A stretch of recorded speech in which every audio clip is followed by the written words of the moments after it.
জীবনটা কষ্টে কষ্টে তেনা তেনা হয়ে গেল, কিন্তু তারপরও কিছু করার নেই। বেঁচে থাকতে হলে জীবনে কিছু হাসি খুশি মুহূর্তের প্রয়োজন। তাই আজ নিয়ে আসলাম একটি সাধারণ রেসিপি। রেসিপিটি হচ্ছে পেঁপে ভর্তা।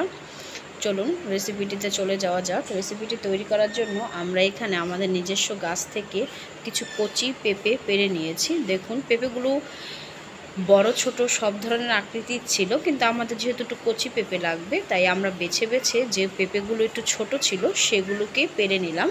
তো পারতে আসলে আমাদের খুবই কষ্ট হয়েছিল। অনেকে মিলে ট্রাই করছিলাম। ট্রাই করতে করতে একটা সময় আমরা ঠিকই পেঁপেগুলো পেড়ে ফেলেছিলাম এবং ছোট বাচ্চারা সেটা কুড়িয়ে নিয়ে এসেছিল। দেখুন, তাদের চেহারা দেখলে আপনি বুঝতে পারবেন তারা কতটা খুশি হয়েছে। আসলে পেঁপেগুলো পেড়ে আনতে পেরে মনে হয়েছিল তারা কিছু জয় করে ফেলেছে। তারপরে যেহেতু এই মাখাটা আমার স্টুডেন্টরা করবে, এই জন্য ওরা নিজেরাই এগুলো কাজ করতেছিল। দেখুন, তারা কি সুন্দর করে আস্তে আস্তে করে পেঁপেগুলোকে ছিলে নিচ্ছিল।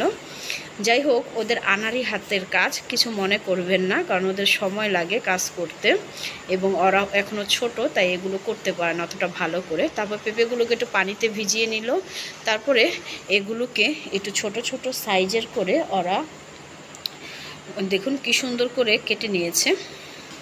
তারপরে শুকনা মরিচ নিয়ে নেবেন। শুকনা মরিচটা আপনাদের পছন্দ অনুযায়ী এখানে বাড়িয়ে বা কমিয়ে নিতে পারেন। যেহেতু বাচ্চারা বলেছিল ওরা ঝাল বেশি খাবে, তাই আমি একটু প্রথম দিকে বাড়িয়ে দিলেও পরে ভাবলাম ওরা খেতে পারবে না, তাই একটু কমিয়েই নিয়েছি। আপনারা আপনাদের পছন্দ অনুযায়ী মরিচের পরিমাণটা নির্ধারণ করে নেবেন। এবং লবণ মরিচ দিয়ে ভালো করে মাখার পর ওরা কিছু তেঁতুল কিনে এনেছিল, সেই তেঁতুলগুলো আমি এখানে ভালো করে মিশিয়ে দিলাম।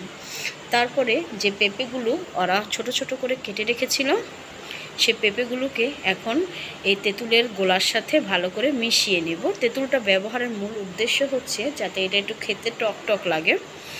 তারপর দেখুন, এটা তৈরি হয়ে গেল এবং বাচ্চারা খুবই মজা নিয়ে তাদের এই খাবারটা শেষ করলো এবং তারা খুবই খুশি হয়েছিল। ধন্যবাদ সবাইকে।